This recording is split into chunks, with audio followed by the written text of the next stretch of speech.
So, when thinking about women in the future and how we can help them keep striving for equity and equality, I do think there's hope. I do think we're on the right path. I think the more time that we spend with young women, helping to develop their passions, their interests, to help them build their confidence, the more capable they will be of doing the things that they want to do in the future. All women have been slaves, I think, to the patriarchy in this world and told how to live and what name we should take and where we should live and how we should raise our children and whether we can work or not. We're always asking to be part of the world. And we are part of the world. Why do we have to ask? That's something that we're constantly battling.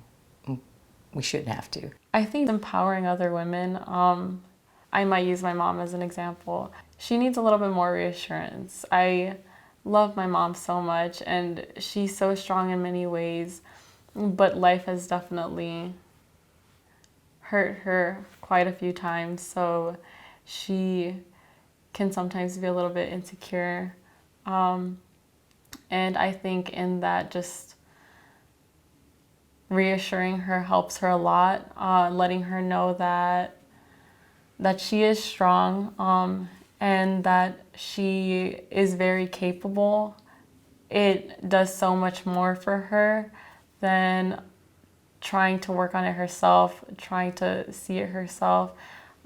Just letting her know, I think, helps her a lot. So I think doing that for other women is very important.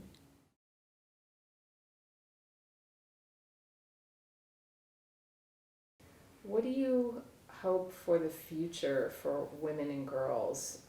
What do you think that it would what would you imagine for women and girls in a more egalitarian society, in a more um, um, balanced society with balance of power between men and women? What would that look like for you? How do you imagine that? I think we're on the right track. I think I see a lot of younger women, and even they inspire me, especially like when I see a woman that's more outspoken, especially because, I've kind of been taught to be more submissive, almost like quiet down a lot of the time. And so I think kind of having those examples and encouraging each other to take more action, putting it into practice is very important. Not just like kind of having these discussions about encouraging women, but also doing it, and doing it when you have the opportunities to do so. Just help each other out. I think sticking with the community and being like united is very important. Yeah, well, as a gay woman, and knowing from a very young age that I was, I did not have the freedom to vocalize that or to feel it or to even want it. And being in the shadows of what was the norm, marrying someone, having children, knowing that that's something I could never do. I know a lot of people went ahead and did it, but it was not in me to do something that was not me. And so I feel when I see young folks today being raised to know that they have the option, that I can be gay, I can not be gay, I can change my mind tomorrow, I can marry a man, I can marry a woman, I can change my gender, I can decide for myself what my gender is such a great thing for my daughter and all daughters and sons alike in the world, right? That I didn't have, but so glad that everybody else does now. Yeah. When you are confident, the need to be perfect, the burden of that releases itself a little bit because you have self worth. I think the more time that we spend with young women, helping to develop their passions, their interests, to help them build their confidence, the more capable they will be of doing the things that they want to do in the future.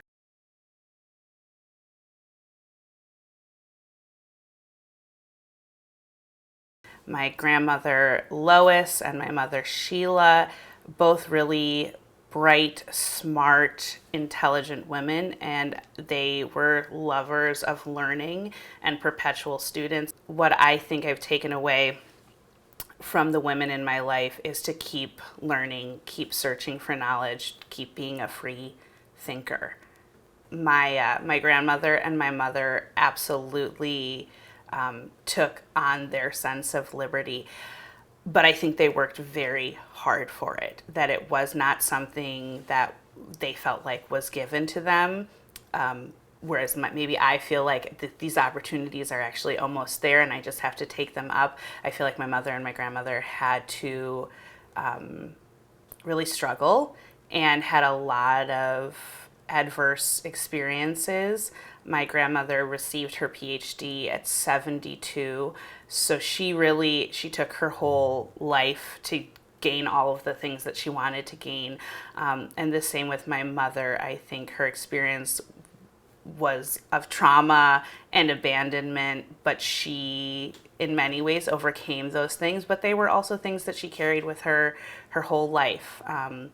And so I think what I always heard from her is like, I wanted to make things easier for you, better for you. So in that sense, I think very liberated, because they were both free women who did amazing things, but it was not easy. It didn't come easy for them. So your mother, tell us a little bit about your mother's story and her trajectory, and how that maybe also a little bit more about how that maybe made you think about the kind of life you wanted compared to the life that your mother had, and maybe the lack of opportunities, or what were some of her opportunities, what were her strengths. At 17, my mother was married and pregnant, and very, very Catholic, and very, very Mexican, and very, very much ruled by the patriarchy and my father and all its rules that come with the church as well. So she was not allowed to do any kind of birth control at all. So she had 8 children, pretty much one every year. And at 17, I think of myself at 17, and I think of her at 17. There's a stark difference. And even though my problem is, coming out being gay, her problem is like, my life belongs to my husband. My life belongs to my children and the many children I will have after that. She doesn't have a high education. She doesn't get to make the decisions in the home. She just gets to raise children. She was always home. She was always cooking. She was always cleaning. She was always there, and that was great for me because I knew my mother was always home, but she really could not go anywhere without permission. She really financially was at, my father's will.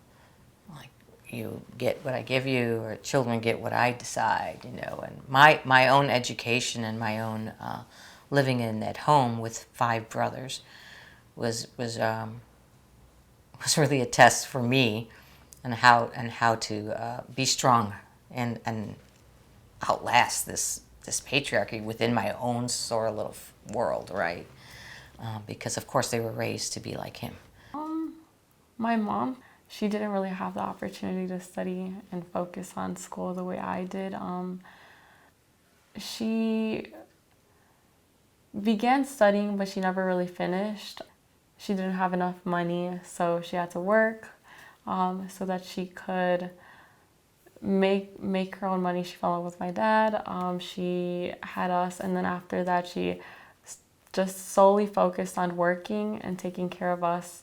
My dad kind of had more of an opportunity to learn, to study, to grow, to do whatever he wanted. And in that kind of process, he got to grow his business. However, my mom really didn't have that opportunity because she fell into the role that the woman typically does, which is into the caregiver role. So she was working 2 jobs and raising both of my siblings and I. I think that's something that I've already been offered that she won't have. My grandma really couldn't help take care of us. She was way too old. And so that's something that even if I did happen to get married right now, have a kid, I would still have that opportunity to study because my mom would be there 100% of the way, and I know that. And there's just so many more resources here and now that I could probably continue studying even if I wanted to have children. Something that I don't think my mom really had. She lacked a huge support system, so.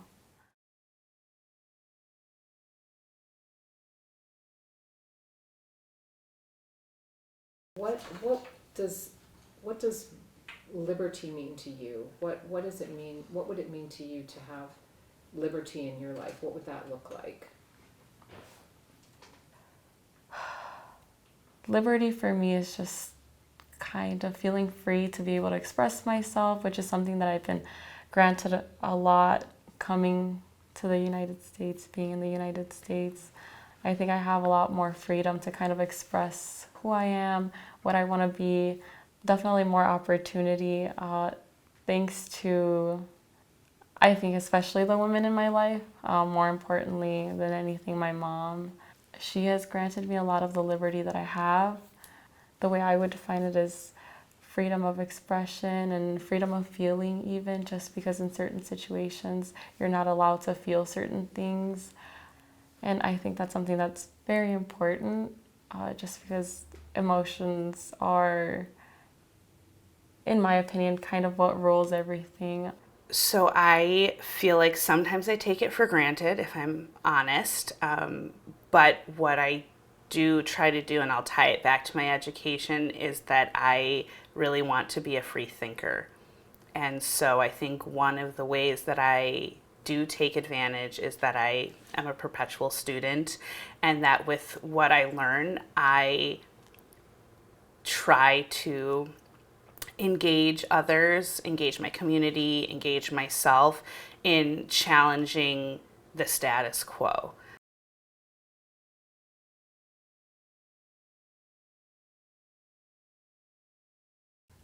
What is your take on the fact that not only voting rights are under assault, but women's autonomy, being able to choose when and how they want to have children, where that's going now? We have it coming up to the Supreme Court, the highest court in the land, which is going to be deciding things that are really going to impact women in the United States. And what do you think we can do, and young women can do, and men can do, and any of us can do to try to push back against that? There's a war going on. And it's not one that's being fought with guns or on a battlefield, but the battlefield is our rights, our bodies, our right to do what we want to do with ourselves, and not to be dictated anymore by the right wing or even a left, just like what we decide. And so these facilitation methods that are popping up everywhere, they're just like little, tiny seeds have been planted, and they're all growing, and I'm watching them grow, and reading more about them, and they're all younger women, and they're just so brilliant, and I have really hope for the future. I have a lot of staff who are younger, and I hear the way they're thinking. They're thinking futuristically, like, hey, there's nothing left for me. Like, what's been left? What is this thing of this patriarchy? Like, why is it like that? I think they're refusing to have the status quo the way it's been. I think there's many, many, many young women who are out there and fighting this war.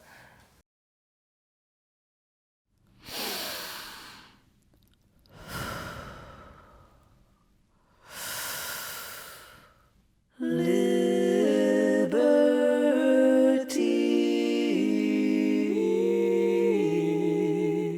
liberty, liberty, liberty, liberty, liberty, liberty, liberty, liberty. I spent my life fighting for liberty. I tried to breathe you in and Now I see, now I see, now I see, now I see liberty. You live inside of me.